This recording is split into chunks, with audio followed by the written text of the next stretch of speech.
Hello प्यारे बच्चों, तो कैसे हो आप सब। तो प्यारे बच्चों, आज की इस वीडियो में हम डिस्कस करेंगे क्लास 11th का आपका पॉलिटिकल साइंस यानी कि राजनीतिक विज्ञान का जो सब्जेक्ट है बच्चों, इसी के मिड टर्म एग्जाम 2025-26 के लिए आपकी बहुत अच्छी प्रिपरेशन हो, आपकी तैयारी बहुत अच्छी हो, आप 80 में से बहुत अच्छे नंबर लेके आ सकें। इस बात को ध्यान में रखते हुए आज हम डिस्कस करेंगे बच्चों एक मोस्ट इंपॉर्टेंट सैंपल पेपर के बारे में, और वो भी कंप्लीट सॉल्यूशन के साथ। जी हाँ प्यारे बच्चों, और ये सैंपल पेपर आप सभी बच्चों की डेफिनेटली बहुत ज्यादा हेल्प करेगा आपके मिड टर्म के एग्जाम में, क्योंकि जो भी क्वेश्चन इस सैंपल पेपर में अभी हम डिस्कस करेंगे वो सारे के सारे क्वेश्चन न सिर्फ इंपॉर्टेंट हैं, बल्कि इंपॉर्टेंट होने के साथ साथ सिलेक्टेड क्वेश्चंस हैं और रिपीटेड क्वेश्चंस हैं बच्चों, जो कि पिछले 10 साल के प्रीवियस ईयर के एग्जाम में पूछे जा चुके हैं। ठीक है, तो अभी जो आपका मिड टर्म का एग्जाम होगा, यहां से बहुत से क्वेश्चन आने की चांसेस हैं। That's why I am telling you बच्चों कि वीडियो को बिल्कुल एंड तक जरूर देखिएगा। ये वीडियो हिंदी मीडियम, ठीक है, और इंग्लिश मीडियम दोनों के लिए रहने वाली है, क्योंकि सॉल्यूशन दोनों मीडियम में आपको मैं करवाऊंगा।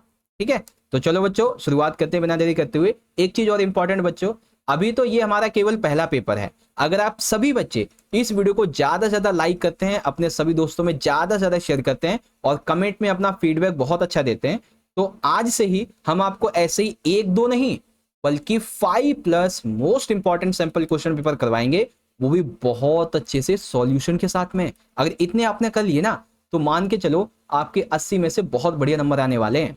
ठीक है, तो चलो बच्चों आज की इस सेशन की शुरुआत करते हैं। और यहाँ पे आई बटन में जितने भी आपके सब्जेक्ट्स हैं 11th क्लास के सारे सैंपल की वीडियोस मिल जाएंगी, तो देख लेना। ठीक है, तो देखो बच्चों, पॉलिटिकल साइंस का पेपर आपका 3 घंटे का आएगा और 80 नंबर का आएगा। और पेपर के पैटर्न को समझने के लिए हमें इसके सामान्य निर्देश जरूर पढ़ने चाहिए। ठीक है, तो चलो बच्चों पहले पेपर का पैटर्न देखते हैं। पेपर आपका 5 खंड में बटा हुआ होगा, का खा गा घ न, और 30 प्रश्न होंगे। खंड का के अंदर टोटल आपके 12 क्वेश्चन होंगे एमसीक्यू बेस्ड, यानी कि कुल मिला के एग्जाम के अंदर आपके 12 एमसीक्यू पूछे जाएंगे। तो बच्चों आपके लिए मैं 100+ एमसीक्यू का एक अलग से वीडियो बना दूंगा या लाइव सेशन अटेंड कर लूंगा, जिससे आपकी तैयारी ज्यादा अच्छी हो। खंड खा के अंदर 13 से 18 ये आपके अति लघुत्तरीय प्रश्न होंगे 2 नंबर के, यानी कि 2 नंबर के 6 क्वेश्चन एग्जाम में आएंगे। खंड का के अंदर 19 से 23 लघुत्तरीय प्रश्न होंगे 4 नंबर के, यानी कि 4 नंबर के 5 क्वेश्चन। खंड घा में आपके 3 टाइप के क्वेश्चन होंगे, एक तो होगा पैसेज, कार्टून और मैप, और ये सभी क्वेश्चन आपके 4-4 नंबर के रहेंगे। 5वें खंड के अंदर यहाँ पे आप देखेंगे तो 4 क्वेश्चन होंगे, लॉन्ग क्वेश्चन जिसे कहते हैं, 6 नंबर के टोटल 4, और इन चारों ही क्वेश्चन में आपको अथवा यानी कि विकल्प मिलेगा। इसी तरह से जो बच्चे इंग्लिश मीडियम के यहाँ से देखें, सेक्शन ए में आपके 12 एमसीक्यू होंगे, सेक्शन बी में 2 नंबर के आपके 6 क्वेश्चन होंगे, सेक्शन सी में आपके 4 नंबर के 5 क्वेश्चन, सेक्शन डी में पैसेज, कार्टून, मैप, और सेक्शन ई में लॉन्ग क्वेश्चन होंगे 6 मार्क्स के 4। तो बच्चों ये जो हमारी वीडियो है ना, ये हमारी पार्ट 1 की वीडियो है। ठीक है, और इस वीडियो में हम आपको खंड का और खा ये तो समझा ही देंगे, गा को भी देखते हैं, आगे देखेंगे, अगर समय होगा तो इसे भी पूरा आपको समझा देंगे। ठीक है, तो चलो बच्चों शुरुआत करते हैं अपने आज के इस सैंपल पेपर 1 के पार्ट 1 की वीडियो को। Are you ready? तो चलिए शुरू करेंगे।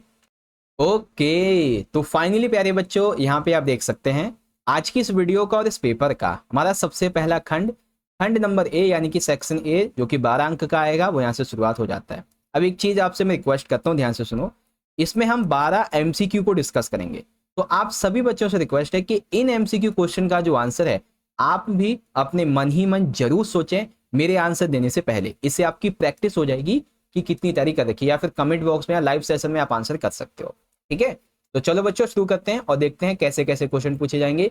हिंदी इंग्लिश दोनों मीडियम में आपको मैं करवाता हुआ चलूंगा। देखो हमारा सबसे पहला क्वेश्चन यहाँ पे क्या कहता है कि सरकार का वह अंग कौन सा है जो देश के लिए देश स्तर पर कानून बनाता है, नीतियां बनाता है। तो देखो भाई, ये आप सभी को पता होगा कि हमारे संविधान ने शक्तियों का जो बंटवारा है वो 3 पार्ट में डिवाइड कर रखा है। ठीक है, आप सभी को पता होगा, जिसमें से सबसे पहले नंबर पे आती है विधायिका, जो कि क्या करती है, कानून को बनाती है। दूसरे नंबर पे आती है बच्चों कार्यपालिका, ये क्या करती है, कानून को लागू करती है, ये बनाती है, ठीक है, ये लागू करती है। और तीसरी आती है बच्चों हमारी न्यायपालिका।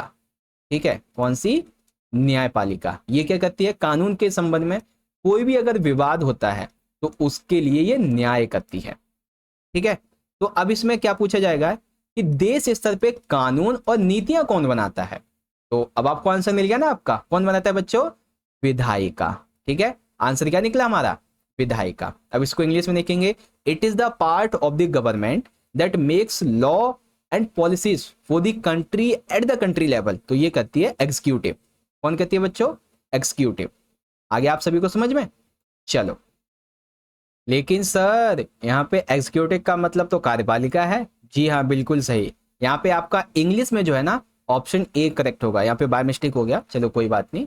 चलो आगे देखते हैं बच्चों, क्वेश्चन नंबर सेकंड। काफी अच्छा प्रश्न है बच्चों। सेकंड क्वेश्चन में पूछा जा रहा है, भारतीय संविधान को बनने में कुल कितना समय लगा, यानी कि how long did take to make the Indian constitution. तो आप सभी को पता होगा बच्चों, भारतीय संविधान को बनने में 2 साल 11 महीने 18 दिन लगे थे और कुल मिला के 165 बैठकें हुई थी। ठीक है, कितना time, 2 years 11 month and 18 days। Okay बच्चों, आ गया समझ आपको। चलो अब यहाँ पे देखिए क्वेश्चन नंबर थर्ड, बहुत अच्छा प्रश्न है। न्यायपालिका के द्वारा अपने ही द्वारा दिए गए निर्णय की पुनः जांच करना क्या कहलाता है। यानी कि मान लीजिए कोई भी न्यायपालिका है, एग्जांपल के लिए हम मान लेते हैं सुप्रीम कोर्ट है। सुप्रीम कोर्ट ने किसी भी मामले में न्याय सुना दिया, अब उसे लगता है ना कि इसमें कुछ गलती रह गई है या फिर कुछ कमी रह गई है, तो वो उसकी पुनः जांच कर सकती है।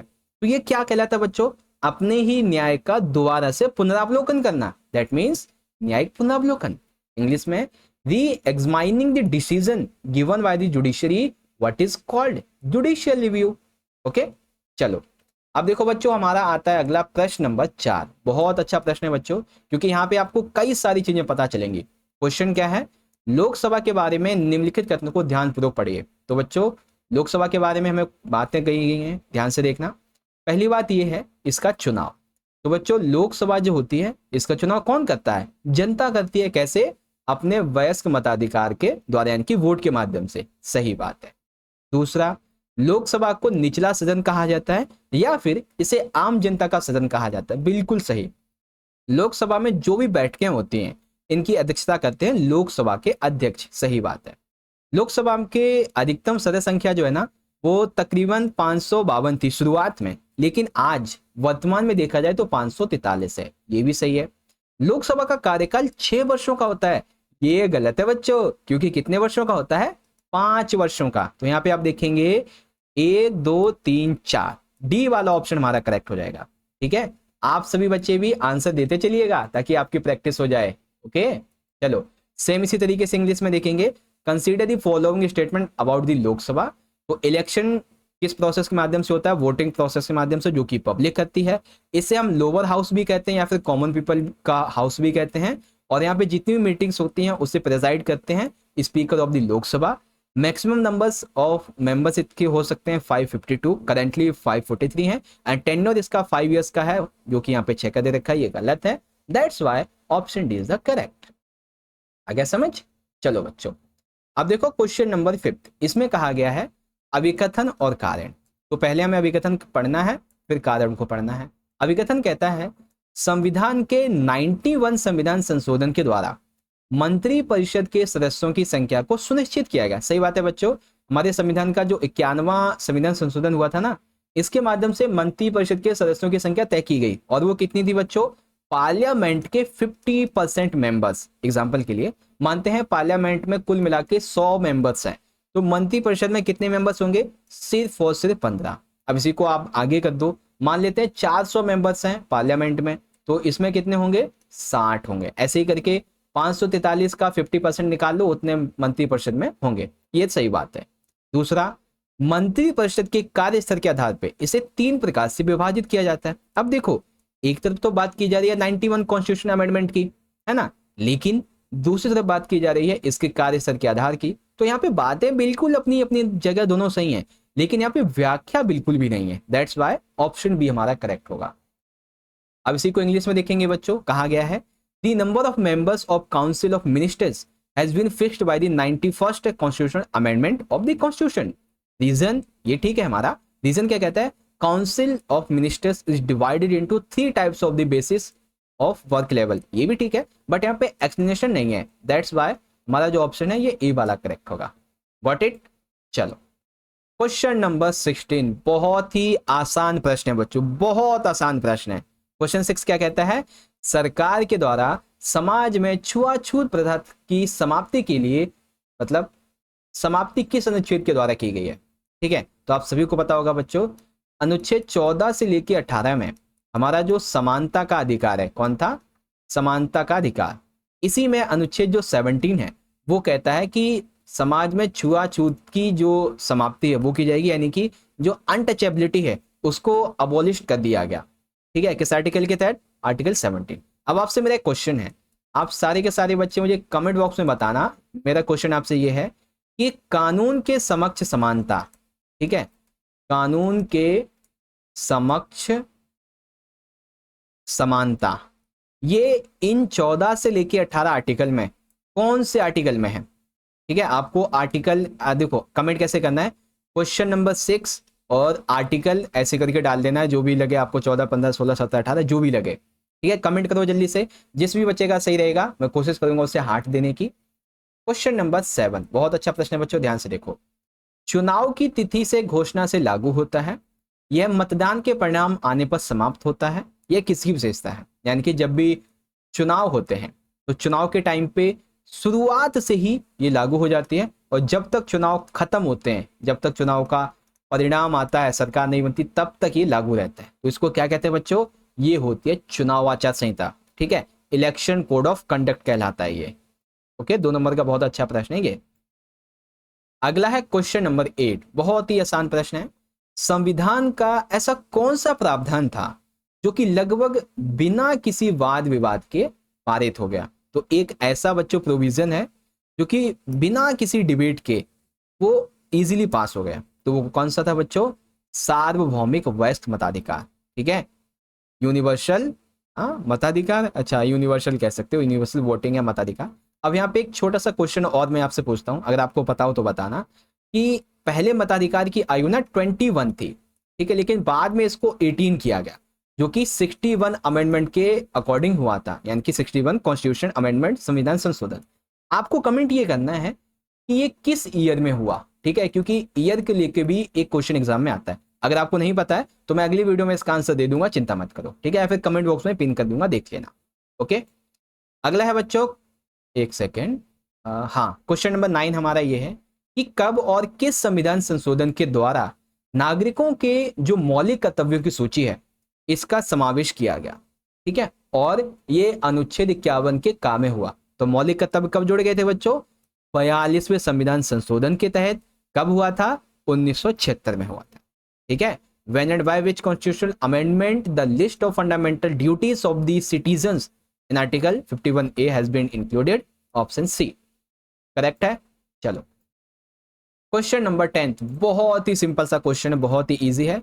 चुनावी दौड़ में जो प्रत्याशी अन्य प्रत्याशियों के मुकाबले सबसे आगे निकल जाता है वही विजेता कहता है। इसे क्या कहते हैं बच्चों, first past the post system, यानी कि जो आगे निकल गया वही विजेता कहलाएगा।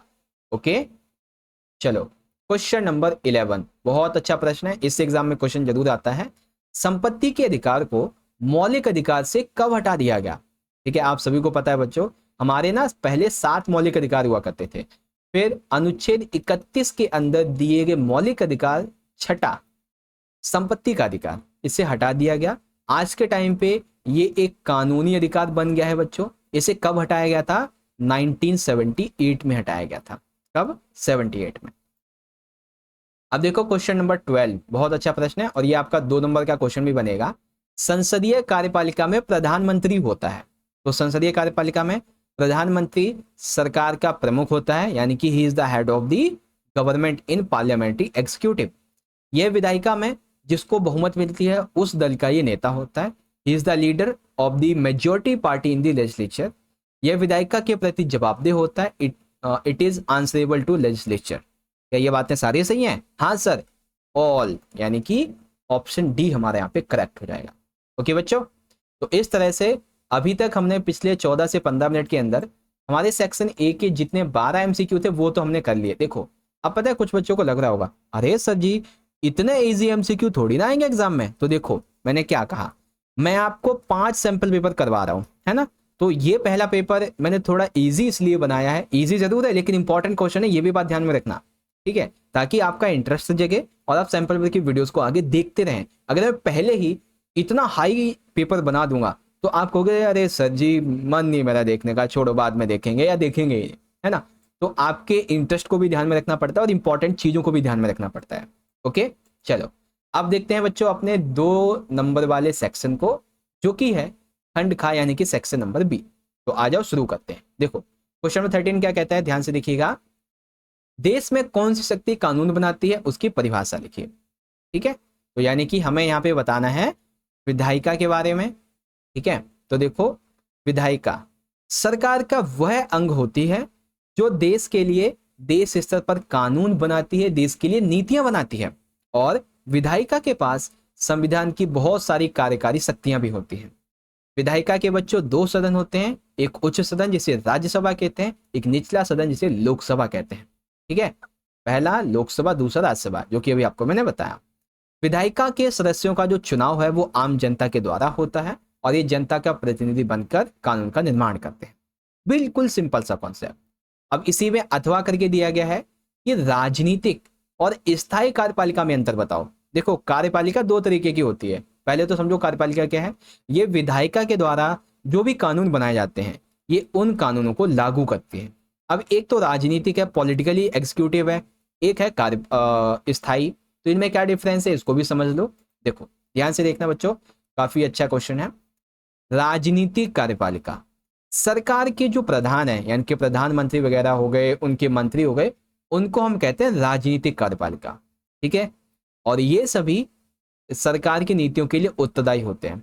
ये निर्वाचित होते हैं, स्थायी नहीं होते। 5 साल के लिए, 2 साल के लिए, 6 साल के लिए ऐसे होते हैं। स्थायी कार्यपालिका की बात कर लें तो वे लोग जो कि रोज रोज के प्रशासन के लिए उत्तरदायी होते हैं, जैसे हमारे सिविल सेवक हैं, आईएएस हो गए, ठीक है, आईपीएस हो गए, है ना, ऐसे करके जो डेली बेसिस पे काम करने के लिए उत्तरदायी होते हैं। और ये क्या होते हैं बच्चों, ये स्थायी होते हैं। एक बार चुन लिए गए तो ये परमानेंट बने रहेंगे जब तक कि रिटायर नहीं हो जाते हैं। ओके, तो ये डिफरेंस है बच्चों इन दोनों के अंदर। आ गया समझ? Very good. अब सेम इसी तरीके से आप इंग्लिश मीडियम में देखेंगे बच्चों। What do you understand by legislature? तो लेजिस्लेचर क्या है बच्चों? Government is it is the organ of the government that makes laws and policies for the country at the country level and has many executive powers of constitution. इसके 2 houses हैं, upper house है Rajya Sabha, middle house है लोकसभा। इसका जो election है वो by the people होता है एंड ये बेसिकली लॉ बनाती है by the becoming of the representative of the public. ठीक है, डिफरेंस आपको बताना है पॉलिटिकल एंड स्टेट एग्जीक्यूटिव में। तो पॉलिटिकल एग्जीक्यूटिव क्या होती है बच्चों? The head of the government and his ministers are called political executive. Also, they are responsible for the all policies of the government and they are not permanent. They are actually elected, not permanent. बात करें permanent executive की तो ये permanent होते हैं। These are responsible for day-to-day administration like IAS, IPS, etc. Okay, confirm है? Very good. Question number 14 बहुत अच्छा प्रश्न है बच्चों। लिखित और अलिखित संविधान में अंतर स्पष्ट करो। ठीक है, तो लिखित संविधान क्या है, अलिखित संविधान क्या है, ध्यान से देखो। बहुत ही सिंपल है। बात करें लिखित की तो सिंपल सी बात है, ये वो संविधान होता है जो पूरी तरीके से लिखा गया है। एग्जाम्पल के लिए जैसे हमारा भारत का संविधान है, तो भारत का संविधान क्या हुआ है, लिखा हुआ है। हमारे भारत के संविधान में देश के नियम क्या हैं, कायदे कानून, हमारे देश के नागरिकों को क्या अधिकार मिले हैं, सरकार की क्या पावर्स हैं, ठीक है, ये लिखी हुई है। और इसे बदलना बहुत मुश्किल है, जैसे भारत, अमेरिका, दक्षिण अफ्रीका। वहीं बात करें अलिखित की तो नाम से पता चलता है जहां पे कुछ भी लिखा ना गया हो। बेसिकली अब लिखा नहीं गया है तो कोई देश कैसे चलेगा। दरअसल ये कुछ विचार होते हैं, कुछ नियम होते हैं, कुछ रीति रिवाज, कुछ लोक प्रथाएं होती हैं, कुछ परंपराओं का समूह होता है जो कि पीढ़ी दर पीढ़ी उस देश के लिए चला आता है। ठीक है, और इसमें कुछ भी आसानी से बदला जा सकता है। एक तो इंग्लैंड इसका एग्जांपल है, एक और एग्जांपल है, अगर आपको पता है तो कमेंट में बताओ जल्दी से। ओके, तो लिखित और अलिखित संविधान में ये डिफरेंस है। चलो सेम इसका देखते हैं इंग्लिश मीडियम में। तो हमें रिटन कॉन्स्टिट्यूशन और अनरिटन कॉन्स्टिट्यूशन में बेसिकली डिफरेंशिएट करना है। तो रिटन कॉन्स्टिट्यूशन क्या होता है, ये कंप्लीटली रिटन होता है जिसमें किसी भी कंट्री के rules, regulations, laws, right of citizens power क्या है गवर्नमेंट की, सब कुछ लिखा हुआ होता है, ठीक है। इवन इसमें चेंजेस करना बहुत इजी नहीं होता है, like India, America and Africa. Unwritten constitution की बात करें तो ये लिखा हुआ नहीं होता है, यानी कि नॉट रिटन है। दरअसल it is a series of ideas, it is a series of rules, it is a series of customs of a group of full customs of traditions in which anything can be changed easily, like England. And one other example, if you known, comment us. अगला question देखते हैं बच्चों, question number 15, बहुत ही simple सा है बच्चों। पूछा गया है अधिकार क्या है। अधिकारों के घोषणा पत्र से आप क्या समझते हैं बच्चों? तो अधिकार क्या है? ऐसी परिस्थितियां जो मनुष्य को अपने विकास में सहायक हो, यानी कि ऐसी सिचुएशंस जो किसी व्यक्ति के डेवलपमेंट में उसकी सहायता करें। ये वे हक हैं जो हर आम आदमी को जीवन जीने के लिए चाहिए ही चाहिए, ठीक है। इसमें कुछ सामान्य अधिकार आते हैं, जैसे कुछ सामान्य अधिकारों को साधारण कानूनों की सहायता से लागू कर सकते हैं। संसद कानून बना के इसमें परिवर्तन कर सकती है इस तरीके से। अधिकारों का घोषणा पत्र क्या है बच्चों? तो संविधान के द्वारा प्रदान किए गए और संरक्षित अधिकारों की सूची है, जिसकी मांग 1928 में मोतीलाल नेहरू समिति ने उठाई थी, ठीक है। तो डिक्लेरेशन ऑफ राइट्स क्या है बच्चों? It is the list of rights provided and protected by the constitution whose demand was raised by Motilal Nehru committee 1920s। Okay, चलिए अगला है क्वेश्चन नंबर 16, बहुत ही सिंपल सा है बच्चों, बहुत इजी प्रश्न है।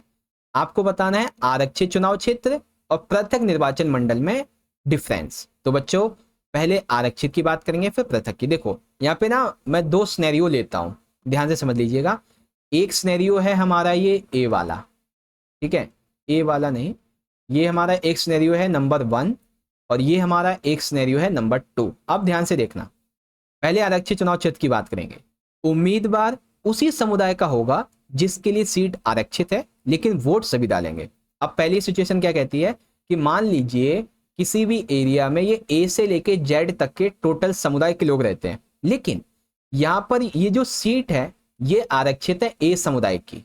तो यहाँ पर जो उम्मीदवार होगा वो तो ए समुदाय का होगा, लेकिन जो वोटिंग होगी वो ए से लेके जेड तक के ऑल कम्युनिटीज करेंगे, ऑल जितने भी समुदाय वो करेंगे। इसी के उलट होता है पृथक निर्वाचन मंडल। इसी समुदाय के प्रतिनिधि के चुनाव में केवल उसी समुदाय के लोग वोट डालेंगे। अब देखो यहाँ पे ए से लेके जेड तक के टोटल समुदाय हैं, है ना। अब ये सीट एग्जाम्पल के लिए ए समुदाय के लिए अगर आरक्षित है, ठीक है ना, तो यहाँ पे वोटिंग भी सिर्फ ए समुदाय के लोग ही करेंगे, ये डिफरेंस है, ठीक है।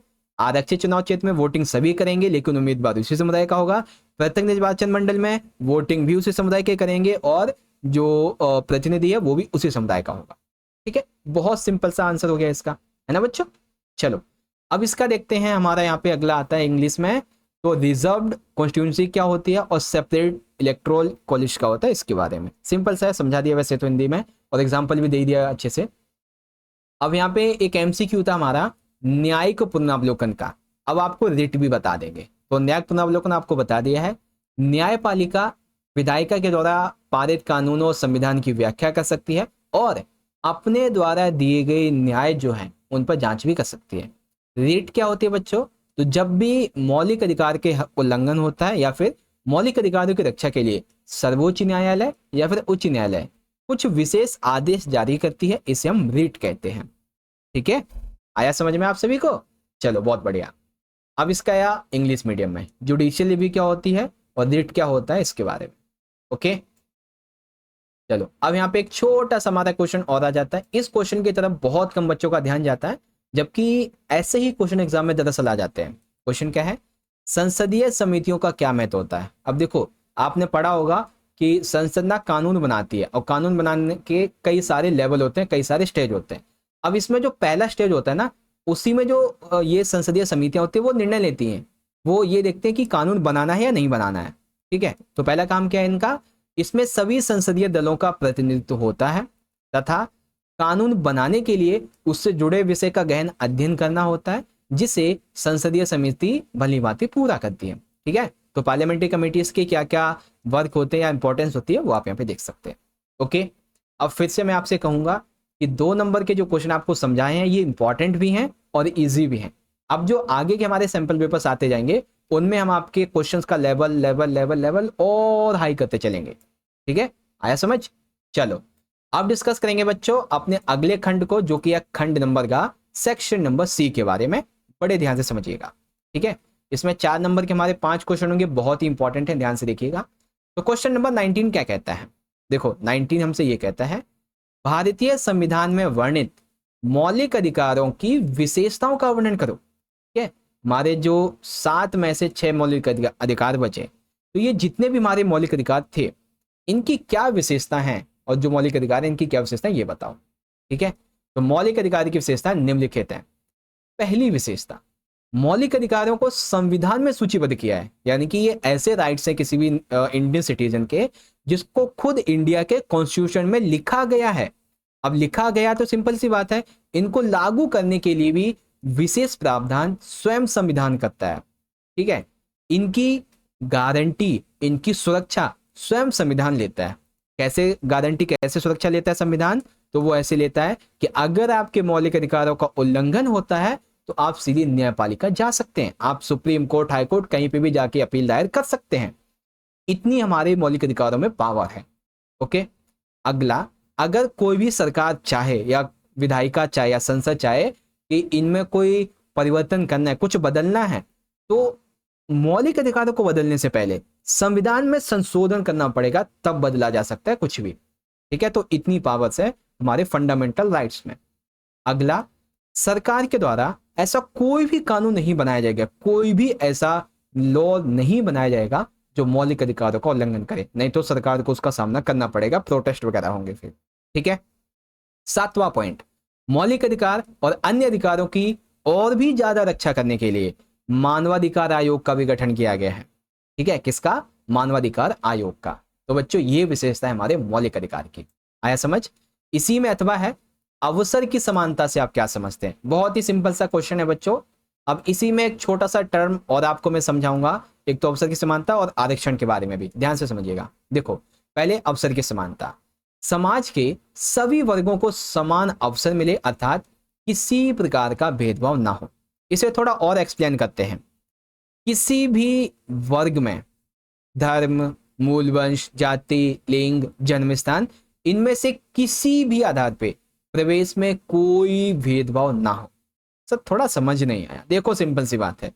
एग्जाम्पल के लिए मान लेते हैं गवर्नमेंट ने कोई नई स्कीम निकाली है, कोई नया रूल निकाला है, स्कीम निकाली या फिर कोई एग्जाम है, तो ऐसे में गवर्नमेंट की जिम्मेदारी है कि किसी भी प्रकार का भेदभाव ना हो, चाहे वो धर्म, मूल वंश, जाति, लिंग, जन्म स्थान, किसी भी आधार पे हो, कोई भेदभाव ना हो, सभी को समान अवसर मिलने चाहिए, बशर्ते ये कि अगर वो उसके लिए योग्यता रखता हो।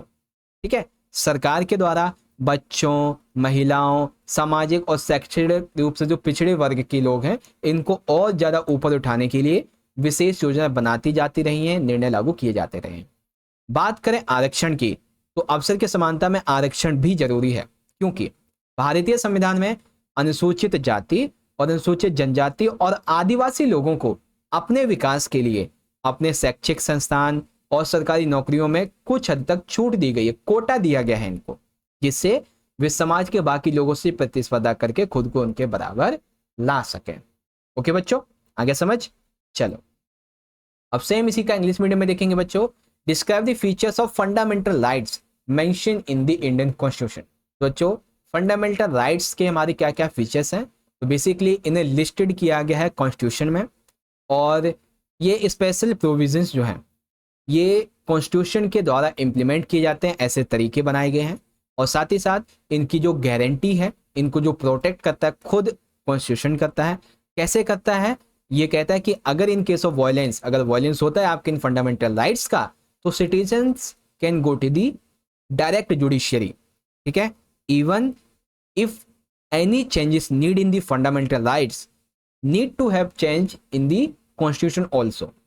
ओके, इसके अलावा if any government make any law which is violates fundamental rights, that will not work, or government not to make laws like this. ठीक है, even the National Human Rights Commission also formed for fundamental rights and other rights for protect them. Okay, ये चीजें हैं। And then what do you understand by the equality of opportunity.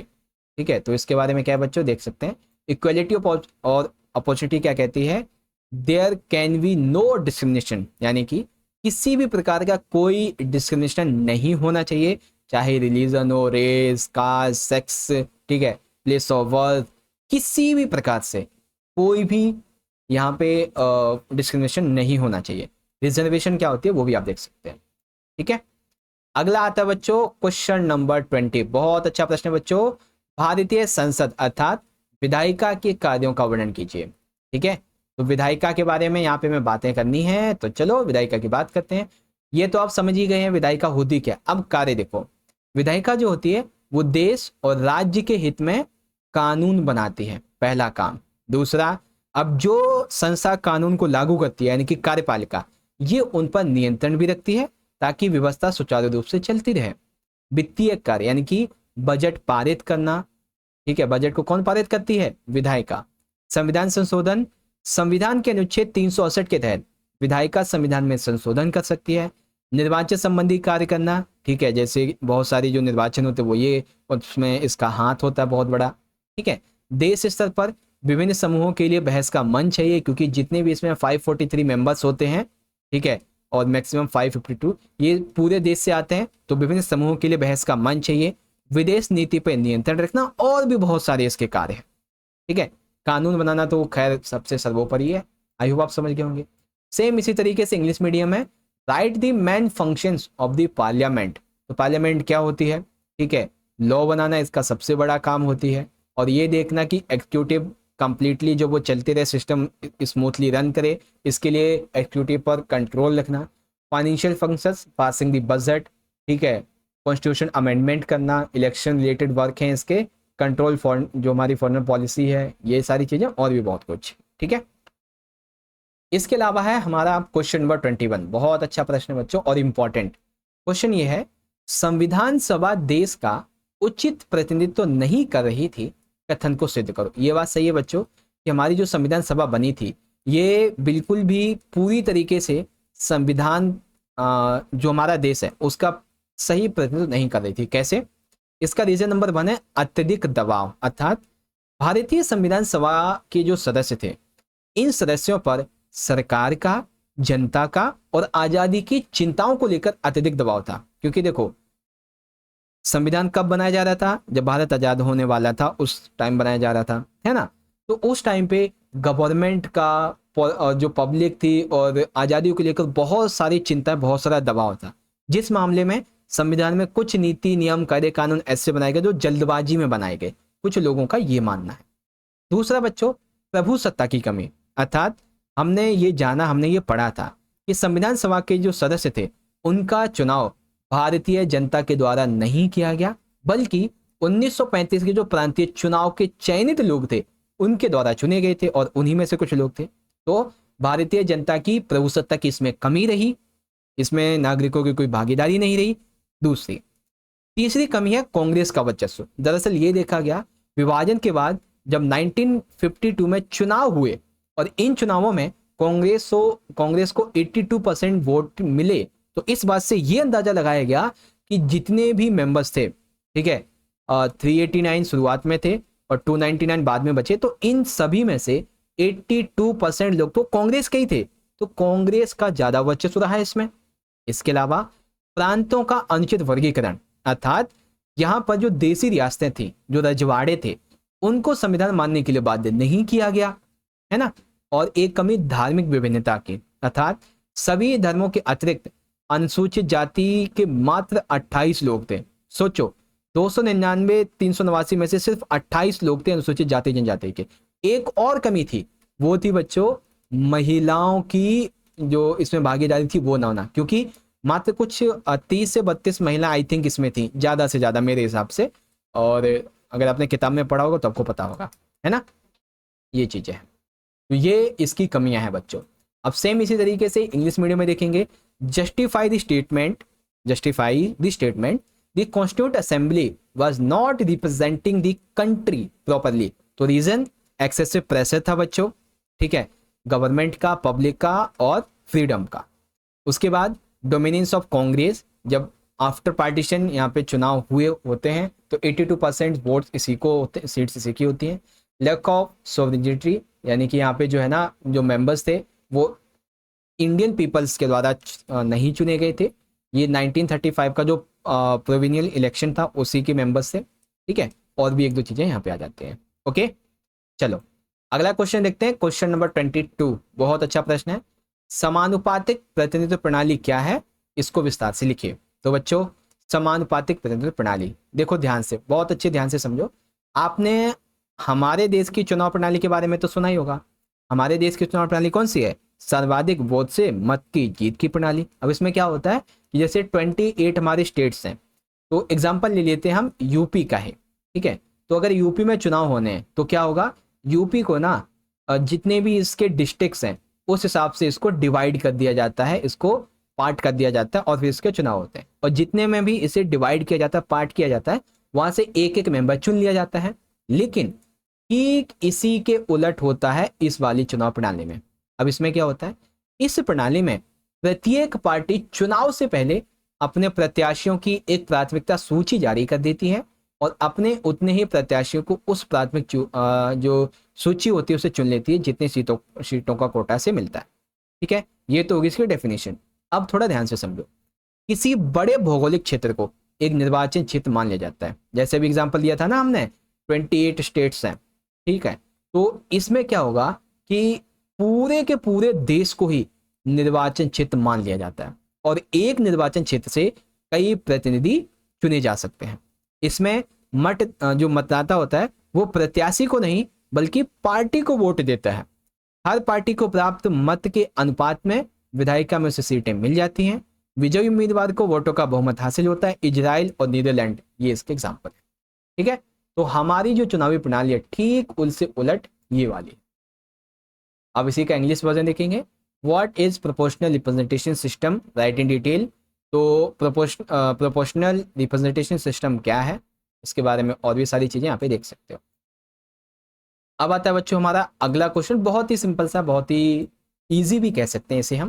Question number 23, प्रधानमंत्री के शक्ति के स्रोत लिखिए। तो बच्चों, प्रधानमंत्री के शक्ति के स्रोत क्या क्या हो सकते हैं, आ जाओ बड़े ध्यान से समझाते हैं। देखो, सबसे पहला, प्रधानमंत्री मंत्री परिषद पर नियंत्रण रखता है। कैसे? जब तक प्रधानमंत्री अपने पद की शपथ ग्रहण नहीं कर लेता है तब तक मंत्री परिषद अस्तित्व में नहीं आती है और वो अपने हिसाब से अपने मंत्रियों को पद बांटता है उनकी योग्यता के हिसाब से। अगला, लोकसभा का नेतृत्व, क्योंकि ये बहुमत वाले दल का नेता होता है प्रधानमंत्री, तो उसमें उस हिसाब से लोकसभा का नेतृत्व करता है। मीडिया तक पहुंच, लोकतंत्र का हमारा जो चौथा स्तंभ है वहां तक इसकी बहुत पहुंच होती है, कभी भी प्रेस कॉन्फ्रेंस वगैरह ये कर सकता है। अगला, चुनाव के दौरान इसका व्यक्तिगत उभार सामने निकल कर आता है और सबसे जरूरी, देश के लिए सरकार की केंद्रीय धुरी होती है। अच्छा, एक क्वेश्चन और है आपसे मेरा, कमेंट बॉक्स में बताना, सरकार की केंद्रीय धुरी प्रधानमंत्री होता है, ये दरअसल एक संज्ञा है, ठीक है, एक विशेषता है जो एक नेता ने दी थी, ठीक है। उस नेता का क्या नाम है ये आप मुझे बताओ, ठीक है, कि प्रधानमंत्री सरकार की केंद्रीय धुरी होती है, उस नेता का नाम बताओ। आपको मैं थोड़ा हिंट देता हूं अगर आप इसको समझना चाहें। इस नेता का नाम 1952 के चुनाव, ठीक है, 1957 के चुनावों से जुड़ा हुआ है, ठीक है, और उससे पहले जुड़ा हुआ है। इस नेता का नाम उद्देश्य प्रस्ताव से भी जुड़ा हुआ है। अब तो समझ गए होंगे, ठीक है। अगला, राष्ट्रपति और संसद के बीच एक सेतु का कार्य करना इसका काम होता है। विदेशी यात्राओं में, अंतर्राष्ट्रीय सम्मेलनों में एक राष्ट्रीय नेता की छवि उभर कर आती है। ये चीजें हैं बच्चों, आगे समझ अच्छे से, वेरी गुड। अब सेम इसी तरीके से इंग्लिश में देखेंगे।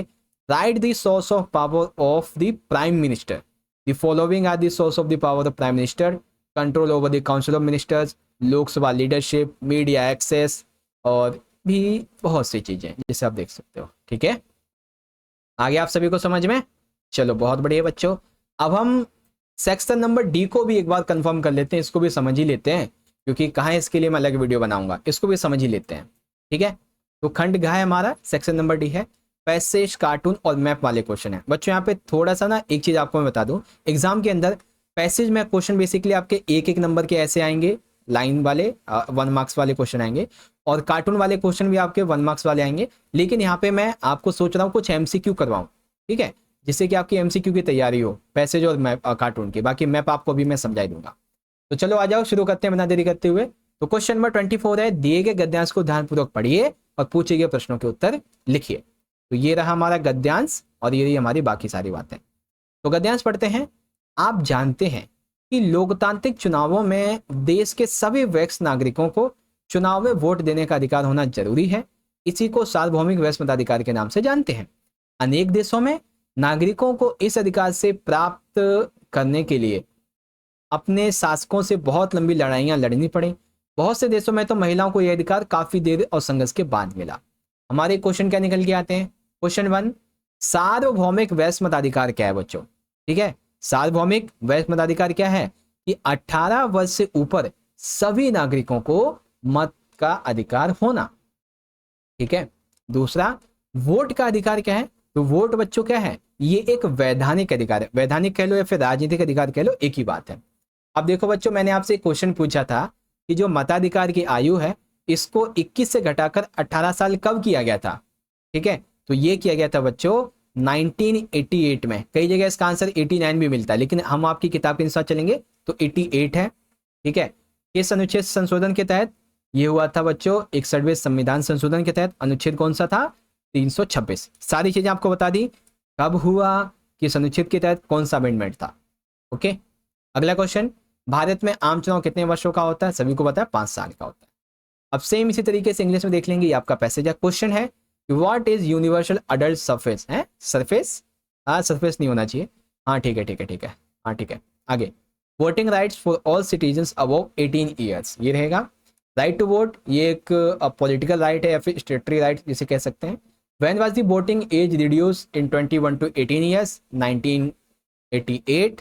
कौन सा आर्टिकल था? तो आर्टिकल 326। कौन सा अमेंडमेंट था? तो 61 अमेंडमेंट। ठीक है, in how many years general elections are held in India? In 5 years. Confirm है बच्चों? आ गया समझ? Very good.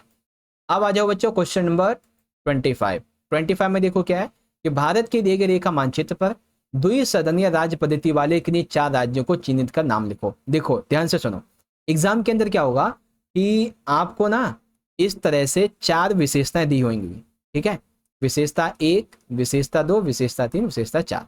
ठीक है, यहां से पूछा जाएगा दक्षिण भारत का द्विसदनीय विधायी राज्य, उत्तर भारत का द्विसदनीय विधायी राज्य, ऐसे दक्षिण फिर ऐसे उत्तर, ऐसे करके। ठीक है, और आपको यहाँ पे इंडिकेट करते दिया रहेगा, जैसे 1, 2, ठीक है, 3, 4 ऐसे करके दिया रहेगा। आपको नाम लिखना होगा। तो मैं आपको यहाँ पे पूरा मैप एक ही बार में समझा दे रहा हूँ। देखो, द्विसदनीय विधायिका वाले प्रांत टोटल हैं 6। पहले 7 थे, जम्मू कश्मीर एक यूटी बन गया, यूनियन टेरिटरी, तो अब 6 बचे। कौन कौन से? सबसे पहला है आपका यूपी, दूसरा है बिहार, तीसरा है महाराष्ट्र, चौथा है तेलंगाना, पांचवा है कर्नाटक और छठा है उत्तर प्रदेश। बच्चों इसके लिए मैंने अलग से मैप की एक वीडियो बना रखी है, वो बहुत अच्छे से ट्रिक के साथ। तो यहाँ पर आई बटन में आपको उस वीडियो का लिंक मिल जाएगा, मैप की ट्रिक वाली वीडियो का, तो उसको जाके जरूर से देख लेना। ओके बच्चों, चलो अब हम देखते हैं बच्चों अपना चित्र वाला क्वेश्चन। ठीक है, ये हमारा चित्र वाले क्वेश्चन है। यहाँ पे आप देखेंगे तो क्या लिखा हुआ है? गवर्नरशिप यानी कि राज्यपाल। अब ये लाइन से लगे हुए हैं सबके सब। यहाँ पे अब क्या, इसको एकदम से लात मारा उड़ा दिया, यानी ये मर्जी को दर्शाता है ना। तो क्या क्वेश्चन है बच्चों? राज्यपाल की नियुक्ति किसके द्वारा की जाती है? ठीक है, तो बच्चों राज्यपाल को कौन नियुक्त करता है? आपके ऑप्शन है राष्ट्रपति, संसद, निर्वाचन आयोग या फिर प्रधानमंत्री। अब बहुत सारे बच्चों को लगेगा कि चुनाव तो ज्यादातर निर्वाचन आयोग ही करवाता है, तो यही होगा, बट ऐसा नहीं। यहाँ पर जो आंसर है वो है ऑप्शन ए, राष्ट्रपति करता है इसका चुनाव। ठीक है, राज्यों में राष्ट्रपति शासन का प्रयोग किस अनुच्छेद के अंतर्गत होता है? ठीक है, अगर राज्यों में राष्ट्रपति शासन का प्रयोग करना है तो वो किस अनुच्छेद के अंतर्गत होता है, ये बताइए। आपके ऑप्शन है 354, 356, 380 या फिर 378। तो ये होता है बच्चों अनुच्छेद 356 के तहत। ठीक है, ऑप्शन बी वाला। चलिए अगला देखते हैं। अगला है हमारा, राज्यपाल की नियुक्ति के विवाद के संबंध में सरकारिया आयोग का गठन कब किया गया था बच्चों? ठीक है, तो राज्यपाल की नियुक्ति हुई, उसके मामले में कोई वाद विवाद हुआ तो उसका सॉल्यूशन कौन करेगा? सरकारी आयोग, तो ये कब बना था बच्चों? 1983 में। अगला क्वेश्चन, राज्यपाल के संबंध में कौन सा कथन गलत है? तो पहली बात है हमारी कि राज्यपाल की भूमिका केंद्र और राज्यों के बीच हमेशा विवाद का विषय बनी रही है, बिल्कुल सही। दूसरा, राज्यपाल निर्वाचित पदाधिकारी नहीं होता, यानी कि उसको चुना नहीं जाता है, बल्कि वो बेसिकली राष्ट्रपति के द्वारा निर्वाचित किया जाता है। निर्वाचित इन द सेंस कि उसको पद दिया जाता है, हम उसे नहीं चुनते हैं, आम लोग नहीं चुनते, ठीक है, तो ये भी सही है। अधिकतर राज्यपाल सेवानिवृत्त सैन्य अधिकारी, लोक सेवक या राजनीतिज्ञ हुए हैं, सही बात है। लेकिन आमतौर पर राज्यपाल की नियुक्ति प्रधानमंत्री करते हैं, ये गलत है, ठीक है। चलो, सेम इसी तरीके से इंग्लिश मीडियम में देख लेंगे बच्चों कि गवर्नर को कौन अपॉइंट करता है? तो प्रेसिडेंट करता है। और under which article president rule is used in states? तो आर्टिकल 356। सरकारिया कमीशन कब बना था बच्चों? 83। And normally the governor is appointed by the prime minister, this is the wrong information about governor. Okay प्यारे बच्चों, तो इस तरीके से हमारा ये पेपर यहाँ पे पूरा हो गया। अब जो बचता है वो है हमारा यहाँ पे आखिरी खंड, 5वां, जो कि है लॉन्ग आंसर्स का, जिसके अंदर आपके 6 नंबर के टोटल 4 क्वेश्चन होंगे और इसमें आपके अथवा भी रहेंगे, तो 6 नंबर के 8 क्वेश्चन होंगे। और ये सारे के सारे क्वेश्चन बहुत ज्यादा इंपॉर्टेंट है बच्चों, तो इसकी वीडियो मैं पार्ट 2 में लेके आऊंगा बच्चों। यहाँ पर आई बटन में मैं फिर से कह रहा हूँ, आप सभी के जितने भी सब्जेक्ट्स हैं, ऑल सब्जेक्ट के 5 प्लस सैंपल क्वेश्चन पेपर की जो प्लेलिस्ट है मैंने ऐड कर दी है। जैसे वीडियोस आती जाएंगी ऐड होते जाएंगे सैंपल उसके वीडियोस, उन सभी को जरूर से देख लेना, ठीक है। अब आप सभी बच्चों को आज की ये वीडियो अच्छी लगी है तो ज्यादा से ज्यादा आप सभी बच्चे इस वीडियो को जरूर से लाइक करें, क्योंकि आपका एक एक लाइक हमें बहुत मोटिवेट करता है ऐसी वीडियोस को बनाते रहने के लिए। अपने सभी दोस्तों के साथ में ज्यादा से ज्यादा शेयर कीजिएगा बच्चों। और आप सभी बच्चे मुझे कमेंट बॉक्स में जरूर बताना कि जो मैंने आज आपको पेपर बताया इसके माध्यम से आपकी कितनी अच्छी प्रिपरेशन हुई है, कितनी अच्छी आपकी प्रैक्टिस एग्जाम के लिए हुई है। मैं जेन्युइनली जानना चाहता हूं कि मेरे द्वारा कराए गए इन पेपर से आपको कितनी हेल्प मिलती है, ठीक है। तो चलो बच्चों, मिलते हैं आपसे अगली वीडियो में, तब तक के लिए आप पढ़ते रहो, अपना ख्याल रखो। और फिर से मैं कह रहा हूं बच्चों, अगर चैनल को सब्सक्राइब नहीं किया है तो सब्सक्राइब करके बेल नोटिफिकेशन को ऑल पे जरूर से सेट करना, ताकि जब भी हम कोई नई वीडियो अपलोड करें 11वीं क्लास की तो आप उसका फायदा उठा सको, ठीक है। अब मिलेंगे अगली वीडियो में बच्चों, बहुत बहुत धन्यवाद। जय हिंद, जय भारत, वंदे मातरम।